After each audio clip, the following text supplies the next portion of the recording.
I'm Hannah Clemenson. I am from White Sulphur Springs right now. Live in Helena currently though, and I am blind, visually impaired. I have been since birth, but I'm pretty cool with it at this point. I'm a singer-songwriter, and I do a lot of writing and reading, and I work at the Montana History Foundation, and I also work for the National Alliance for Mental Illness here in Helena, and I really like what I do at both places. At NAMI right now I'm kind of working on helping them revamp their website and make it a little bit more cohesive. And I'm also working on their podcast. We have a podcast where we talk about mental health issues and the like, especially like advocacy and all kinds of stuff like that. And so I do that podcast with our executive director, and it kind of makes me look dumb, but it's okay. I'm the intern, I'm not supposed to look smart.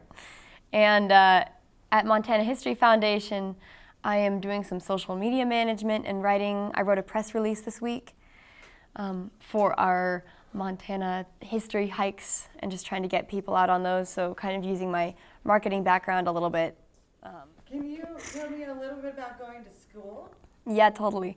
Going to school in Dominican, it's in San Rafael, and I loved it so much. I had like the best professors, and they're very like discussion based. Like you sit down, you take notes, and you discuss, and it's so wonderful. And I just felt like my mind was just expanding every day. And I love that kind of stuff. And I really didn't have that many accessibility barriers because we had a really good director of what's the word? Disability services. And yeah, I really liked it there. I did have some issues, like I was in a bunch of geography classes where you needed to have maps, and then you needed to know every single country on that map by heart. And it took them so long to make the maps that I only had a couple of weeks to study where everyone else had been studying since the beginning of the year, but I still got 100 on the test, so I just cracked down and did it. But things like that can be frustrating. And then when I was at U of M, I encountered a few more accessibility barriers because, I don't know, I just had some really rude professors there who didn't want to accommodate. And it was easier to accommodate during COVID because all you had to do was resend the file in a better format, but they wouldn't do that.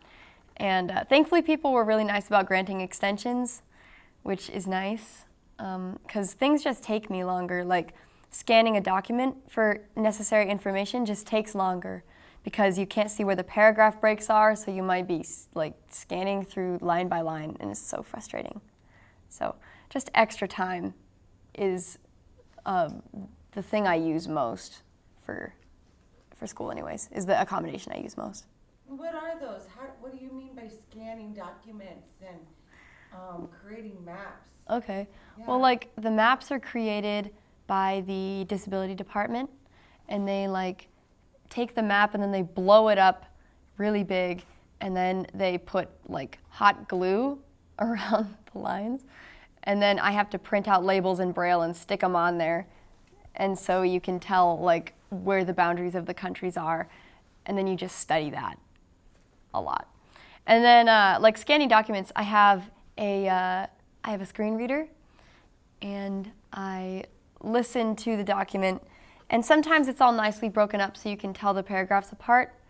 But oftentimes it's all one big block of text, and then you're going through the text line by line because you can only listen to one thing at a time. Because when you're scanning something with your eyes, you're looking at a few things at a time, and you can see exactly where those breaks are and where bolded things are, but it's not the case when you're doing it listening.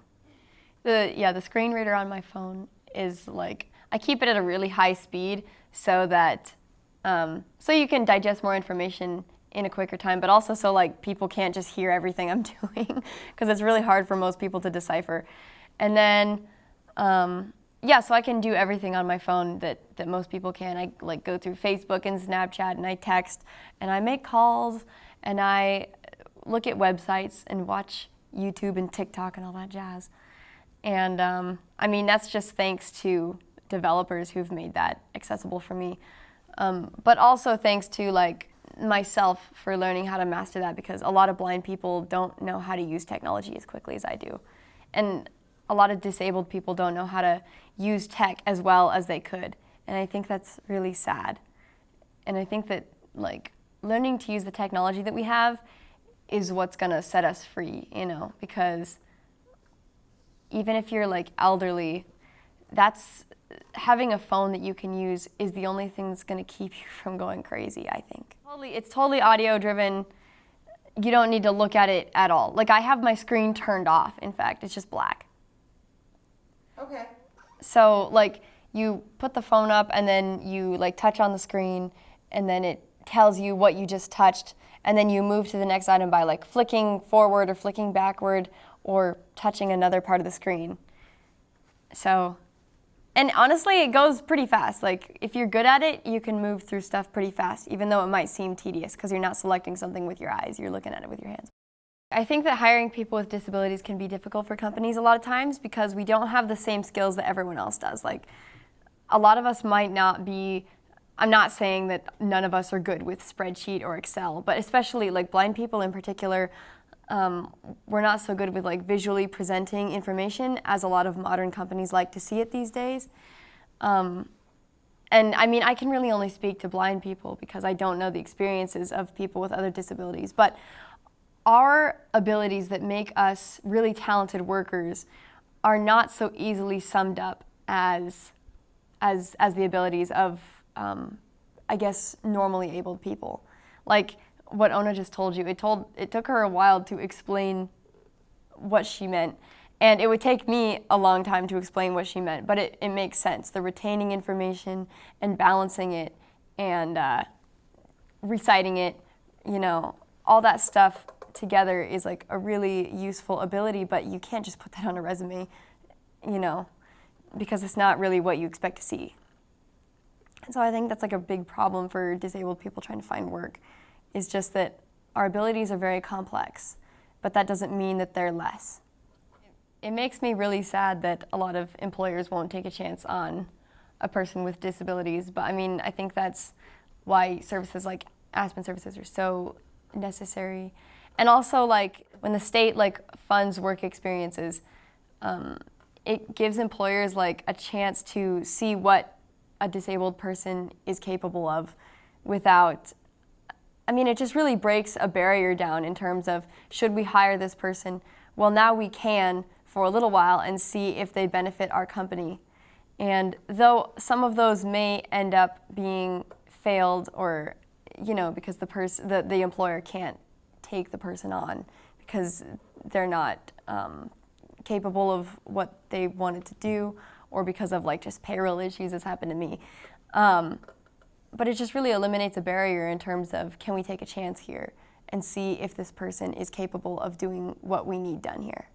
I'd say for work goals, I've had so many different ideas of what I wanted to do. I remember when I was in kindergarten and you do your kindergarten graduation, you know, and they ask you to come up and say what you want to do when you grow up. And I said, I want to be Taylor Swift and a veterinarian and a farrier to shoe horses like my dad, which is really funny. And it's kind of like been the same way ever since. Like there's a lot of things I want to do. I would love to just go down a music path and just be a singer-songwriter and make albums and go tour. That's like a huge dream, but like I know that might not be in the cards for me. So I'm really into journalism as well, and my coworkers at NAMI have talked me into thinking about like going into venture capital, which is where you like find new cutting edge businesses and then invest in them and then teach them how to be better businesses.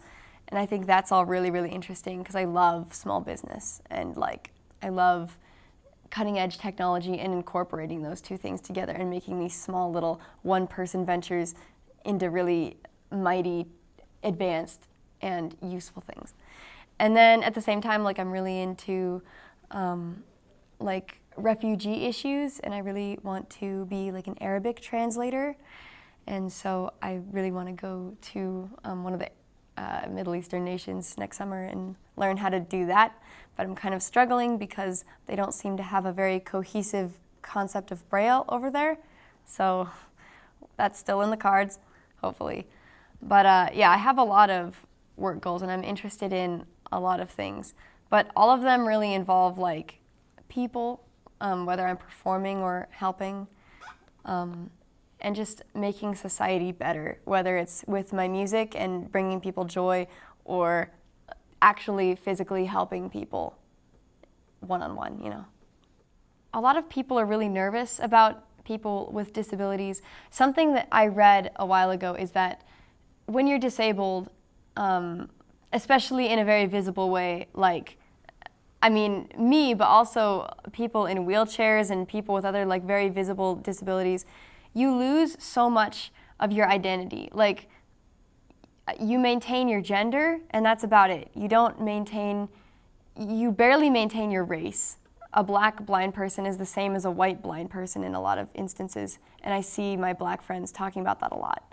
And you lose your sex appeal, you lose you lose your ability to be like a cool person who people would want to hang out with because they see the disability more than anything else about you. Like, if I'm walking around with a guitar, I'm a blind person far before I'm a musician, or, you know, anything like that.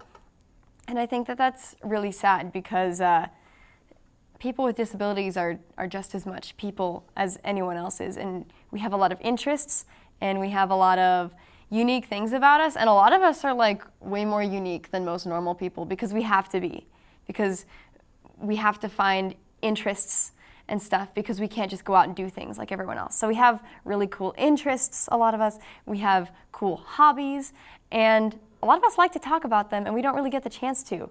So I just wish that we could shatter that idea that we're disabled before we're people, because we're all pretty cool. And I wish that people would give us a chance. We're dateable, we're likable, we are good friends. Not umbrella, not in terms of like everyone, but I mean just as much as anyone else is.